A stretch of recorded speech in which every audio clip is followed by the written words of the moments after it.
নমস্কার বন্ধুরা, আজকের রেসিপি আমার এগ কিমা। এগ কিমা সবাই বানায়, কিন্তু এইভাবে একবার বানিয়ে দেখুন। আমি ডিমগুলো সিদ্ধ করেছিলাম। আমার সিদ্ধ হয়ে যাওয়ার পরে ঠান্ডা জল পাল্টিয়ে পাল্টিয়ে আমি ডিমগুলো ছাড়িয়ে নিলাম। আলুগুলো তুলে রেখেছি। তারপরে একটা কুর্নির সাহায্যে ডিমগুলো আমি কুড়ে নিলাম লম্বা লম্বা করে, আর আলুগুলোকেও এই একইভাবে কুড়িয়ে নিলাম।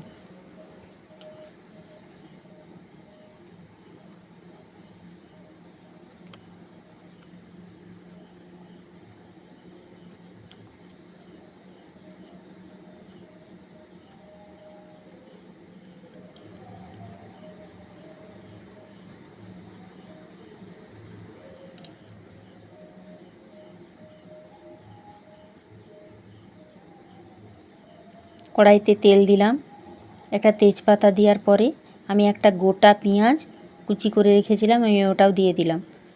পেঁয়াজটা একটু ভালো করে ভাজা ভাজা হয়ে গেলে কাঁচা লঙ্কা কুচি, টমেটো কুচি, আমি সব গুঁড়ো মশলা দিয়েছি।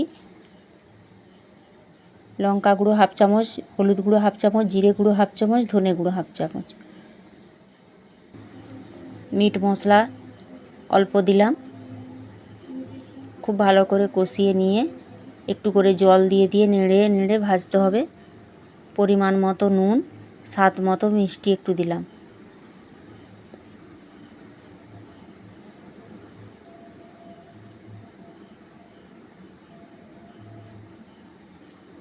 তারপরে ডিম আর আলুটা ঢেলে দিলাম। অল্প পরিমাণে জল দিয়ে একটু ফুটতে দিলাম। স্বাদ মতো একটু নুন দিয়ে দিলাম। গরম মশলা ছড়িয়ে দিলাম।